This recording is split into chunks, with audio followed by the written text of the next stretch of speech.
How you going, people?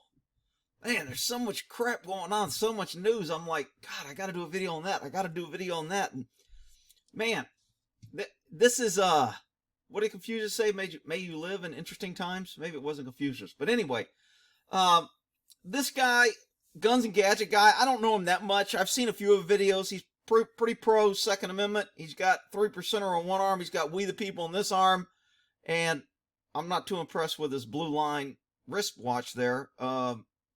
We the People supporting the blue line. I'm not sure about that. But otherwise, Guns and Gadget guy, hey, throw him a sub. He's out there trying to fight for gun rights. He's bringing information. Like his videos. And keep people who are informing us alive.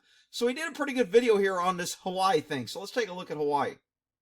Actually, it's not even that time right now. So they're still under martial law as I'm recording this at 9 a.m. here in the Eastern Seaboard. So you know what? Yeah, watch this. It's about 3 minutes long. You can hear it right from the horse's mouth. Okay, so let me get to this martial law. Martial law, people like to throw the term around again, and it's pretty much become just common language that if you're in lockdown or if the government tells you you can't go out, that's martial law. Technically, it's not really the true definition of martial law. I get it. It's against the freedoms of the Constitution, and it's just a step away from martial law. But technically, when the federal government takes over, brings in the military, takes over the cities, takes over the courts, and suspends pretty much state courts, and now you're in military tribunals and military courts, that's really hardcore martial law. I'm not saying what they're doing is wrong. Don't get me wrong. I don't have to hear, Rick, you're just a bootleg. You like they lock you down. I don't like that they're locking us down. To be honest, I don't even feel like I'm locked down. But I'll get into that in another video. But here's what a lot of the tyrannical left wing, because left wing loves government, loves control, loves to give you free stuff because they know they can take it away, loves to tell you you're free because they know they can take it away, loves to tell you they'll protect you because they know they have the guns and they don't have to protect you. So just hear this out. This is what I would consider a low grade form of martial law. And this she, I'm not sure. It's a man wanting to be a woman wanting to be I don't want to use the wrong pronoun, but this is the chief of police of left-wing Hawaii. Shocking. I'm sure she was the best officer on the road and has all kind of experience out there doing good law enforcement work, and that's why she's got 4 stars on her shoulder. But I digress. Aloha. Before I get started, I just want to remind everybody, just think about why we're doing what we're doing. We're doing this so that we can get out of this situation as quickly as possible. We are doing this. We meaning the smart people in government who are protecting you stupid tax-paying sheep, pesky citizens. And everyone can get back to their normal lives. That is the only reason. That's the goal. The left doesn't want us to get back to normal because they love having all this power. They love being able to say how bad Trump is and how Trump messed us up. They love crisis because they always have somebody to blame. In mind. And, what we're seeing out there is the majority of people are listening and doing what they need to do. But there are a few who continue to... There's always a few. 90% of the problems are caused by 10% of the people. And in most all businesses, including the military, police work, and any job that I've ever done, 10% of the people do 90% of the work. Not follow the rules and not do what needs to be done for all of us to get out of here, so that we can move on with our lives and get back to some type of normalcy. So what I just want to let people know is that obviously Chief McCarthy said the other day, good Lord, this woman got more stars than the freaking space itself. She got 4 or 5 on this side. She got 4 or 5 across her name tag on this side. I'm surprised she ain't got them on her collars. I want to see her freaking underwear because I know she got stars all over them too. HPD is going to be out there even more so now, doing stricter enforcement out on the roads. HPD is doing more strict enforcement. That means we're not getting enough tickets. There's not enough people on the road. So we have to find more ways to justify in interfering with your free movement, interfering with your freedom, show you who's in control, and see if we can raise revenues by writing you pesky citizens tickets who are out there trying to make a living and go along with your life. Everything, not just traffic, but also we're going to be looking at people who are out for, maybe violating the stay-at-home order. Okay, big problem, stay-at-home order. A lot of people are like, they can't do it. Look, when they give an order that you can only be out for certain reasons, they pretty much throw away probable cause and reasonable suspicion. The fact that you're out is their probable cause. So when they start making laws that they don't have to do anything, government automatically has a right to detain you and ask for your papers and ask for your reason and ask what you're doing with no other suspicion of a crime. Well, now they've just invented a crime to where being out is a crime. Pretty soon it'll be talking about the government is a crime. Saying negative things, promoting the Second Amendment is a crime. Supporting our founding fathers is a crime. When they make everything a crime, everyone becomes a criminal. We're also going to be taking a look at, we're going to have a lot more stricter enforcement out at the beach parks. You're going to see a lot more officers out there at the beach parks. So if the parks are closed, you cannot be in the parks. Okay, so I was stationed in Hawaii for 3 years, and I got arrested in Hawaii. I was about to go to SWAT training school, and, you have to be in shape. You have to do all this stuff. I had quit drinking. I was all working out, running how many miles, push-ups, all this crap, because the first day in class, if you fail, they kick you out. Matter of fact, they kicked out 2 Marines on the first day because they were drinking. But that's another story. So anyway, I'm on my way to SWAT school, and my team was like, dude, man, let's go out and have a beer before you leave. And I'm like, man, I haven't been drinking. I'm in shape. I don't want to mess up this test. It's really hard to get this class. They only have so many slots, and they only run it a few times a year, so it's very hard to get this class. So me and my buddy go out, my second guy on the SWAT team, we go out to Diamond Point, which is a great lookout point. It overlooks rocks and the ocean. It's a very nice spot to go take a woman, to have a drink, whatever. So we go out there, and we're sitting on the hood of my car, looking, and we get a beer out. We pop the beer. We do a toast. Good luck. Kick ass. Blah, blah, blah. All our hoorah shit. We're talking about, taking notes, coming back, how it's going to help the team, blah, blah, blah. And the only other people on this beach is a woman and a man sitting over there. The woman is sitting on this guy's lap, kissing, and they're kissing. That's the only people that are on here. As soon as we crack our beer, do our toast, they both stand up, walk over, pull out badges, say, you guys are under arrest, drinking on the beach, open container. And they fucking put us in handcuffs. I'm like, are you freaking kidding me? So I'm like, shit, I'm going to lose my class. So of course they take us, they book us, they make us post bond, and then they give us a ticket as soon as we're down there. They go, okay, we're going to give you a ticket. Maybe I didn't have to post bond because they gave us a ticket. So they just drag us down there so they can get an arrest. And they were kind of like shaking. They found my duty gear because I had all my leather gear and everything in the back of my seat from working as a cop out on the base. They were just like, oh, you white people come here and make us do your law. They were both Hawaiian. Most racist people I've ever met. Hate white people. I'm surprised there's a white woman. The only reason she's white and being in the police force is because of her sexual gender and her woman status. But I digress. Anyway, that's how Hawaii is. When I got to Hawaii, I had to bring every gun, and I've always had a lot of guns. I had to bring every gun to the police station. Even though I had them on the base, living on the base, I had to bring them to the police station and take a fingerprint and serial number and picture with each gun that they kept on file at the police department. They had gun registration when I was there back in 83, I believe. Anyway, I digress. Just to give you a little background of my experience with Hawaii and Honolulu police. Here we go. I do want to make one clarification. So for those folks who are out there running and walking on the beach park or on the sidewalks, that is not allowed.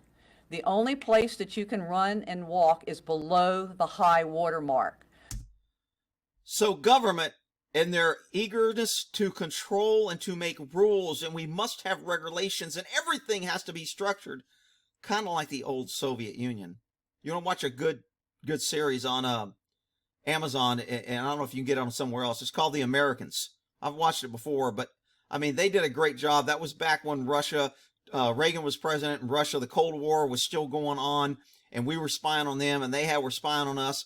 Great series, but plus smoking hot lead woman Carrie Russell. Woo!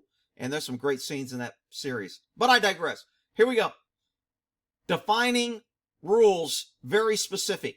You must run below the water line. You can't run on the beach, but if you run in the water with the water line, then you can run. Gotta have rules. So what does that mean? The easiest thing for me to relate to is if you're running or walking in the water, you're going to be okay. If you're on the sand, you're violating the proclamation. Who sat around and made this freaking rule? I mean, this is how tyranny just grows when you give people power. Some freaking little pansy politician is like, all right, let's let them run in the water where it's wet sand. But if they run in the dry sand, we're going to be able to give them a ticket, collect revenue, and arrest them for violating the order. Who sits around and thinks like that, people? I'll tell you who. Tyrannical governments. For the city. And in addition, on top of all that, there will be no vehicles. That includes cars, motorcycles, mopeds, bicycles, tricycles, anything with a wheel will not be allowed on the roadways from the hours of 11 p.m. starting Friday night until 0500 on Monday. Okay, so no vehicles on the road at night. Now, there were some places back in the day, probably back in the 70s, where they tried this to cut down crime. And they said, if we have a curfew, it'd be crime. When I was stationed in Korea 2 different times, they had a curfew. From midnight to 5 in the morning, nobody was allowed anywhere on the road. There was no crime, there was no nothing, because the only people on the road was the cops. And come midnight, they would put a police car at the main gate, anybody that's been to Korea, and the cops would pull out there with a gate with a siren, and they would turn on the siren. And when you heard that siren, that was a 5-minute warning that curfew was starting. And if you either wasn't with a girl and going home with her, and you were leaving a bar, you better haul your ass and get in that gate, because curfew was going to hit, and anybody on the road, KNP, Korean National Peace, would hook your ass up. So, and in the U.S., they tried curfews, and some of the, how do I say, high doctor, liberal left-wing cities, because crime was so high at night. Maybe if we do a curfew, then only cops can be out. And that didn't go over too well with Freedoms, and of course the ACLU jumped in because it was mainly affecting high doctor neighborhoods. So they've already tried this curfew. My big problem with curfew when no one's allowed out is government's allowed to free roam. And what the hell is government doing when nobody's watching? Because the best thing to keep people honest is witnesses. And when government works in secrecy, which they're doing more and more and more, that's when freedoms disappear. This is a trial, a test period. It may be extended to the duration and through. Trial. What does a trial period mean? To me, a trial period means how much pushback, how much trouble will it be? Are we going to be able to enforce it? Because if everybody in Hawaii says, screw your curfew, we're going out for a walk at 1 in the morning, arrest us all, can't do it. They don't have that many cops. So, I mean, the people always have the power in numbers. And government's biggest challenge is to keep people divided and have you blame each other and separate so you can't fight government together. And I know somebody's going to be, Rick, you do that with liberals. That's because liberals are freaking always supporting the freaking government. You can't divide them. They're freaking for the government. They're for anything that gives them control. They love socialism. They think government has all the answers and it'll keep them safe. And if only they have guns and control, that everyone will be safe because they're all freaking idiots. But I digress. Through April 30th. We'll make that decision probably on Monday sometime. So what does that mean? That means if you're out there, then the officers may stop you. The officers, the KGB, they may stop you and ask for your papers. And if you do not give your papers, you can go to jail. There are some exceptions to this. So for those people who are driving to and from work, for those people who are making deliveries, security vehicles, those who are trying to pick up medication. Okay, here's a problem with making exceptions. It sounds all nice. Oh, Rick, see, the government's really good. They're allowing us to go to work, and if we've got business, and that's a good thing, because if you're not doing those things, you should be at home. That's kind of like the idiots that say, Why wouldn't you let the police search you? If you don't have anything to hide, why wouldn't you let them search you? That's because you're a freaking idiot. Government is supposed to be controlled. They're not supposed to be able to do what they want. And what they're doing now by making it seem like they're giving you these nice exceptions if you go to work, you're still in violation if you're out. They get to stop you, detain you, ID you, and confirm whether or not you fall under one of those exceptions. That would be like saying, you can go ahead and roam free, but we don't want anybody robbing banks. And officers are allowed to stop anybody because we don't know if you're robbing a bank. But to make sure you're not robbing a bank, we can stop anybody and confirm that you're not robbing a bank. That's kind of what this exception is. If you're going to work, you're in the exception, but we can stop anybody to see if you're following or if you fall in the exception. Absolute tyranny, bullshit. I hate it. It's a form of martial law. It's not full blown, but it ain't good. And also, of course, anybody who needs to go to the hospital or there's an emergency. And of course, you know, any of our first responders. So, of course, first responders, government. And they're not saying it, but any politician, because they're important. And anybody working for government, because they're important, because they're exempt, because they have government ID card. And the police family, because if the police want to stop their family, let them out, well, they're going to let them go. And, you know, and then the friends of the politicians and the people that donate to the politicians, they're going to let go. Anytime you give government power, they will only enforce it on the pesky tax-paying citizen at the bottom, and they will exempt their friends, the government, and people that donate and give them money. That's why government power is always bad, should be controlled. The founders knew it. The Constitution was put there. You know, people crack on me because they say, Rick, why are you so anti-government? Our freaking founders were anti-government. They knew what government was. The redcoats is the epitome of government. Okay? Tyrannical governments like China, communism, socialism, those are all government. Everybody with a brain knows that that is bad. Okay, so our founders were anti-government. Being anti-government was what this country was founded on and how we became so great.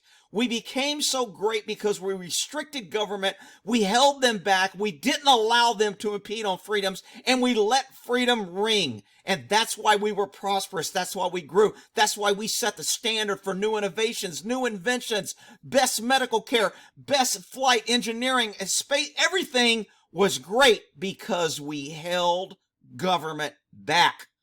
Being anti-government is a good thing. And the freaking left wants to tell you you're bad if you think that.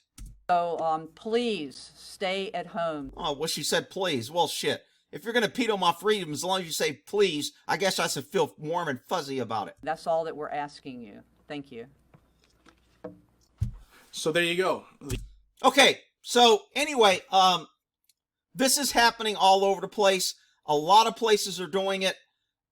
You know, Minnesota, I think, is having some good things. Some place just said you couldn't. They're trying to prevent people from having church online. I think somewhere a governor said you can have church online, but you're not allowed to sing. I'm like, what the hell? Where the hell did that come from? I heard that on the news this morning. So look, government, if this, and I'm going to do a list of things that's good about the coronavirus, and I know people will be mad at me. Rick, there's nothing good. People are dying. People die in war. People die on the roads. People die every day. There's still the good things that can come out of deaths, and you can learn from it. And there's a lot of lessons to be learned about government failure, government so-called protections, government so-called taking care of the people. There is a whole bunch of lessons to be learned, and I'm making a list, and I'm going to try to do a video on that one coming up next. But anyway, this is Hawaii Tyranny, Guns and Gadgets. Subscribe, like his channel, and we'll end it there.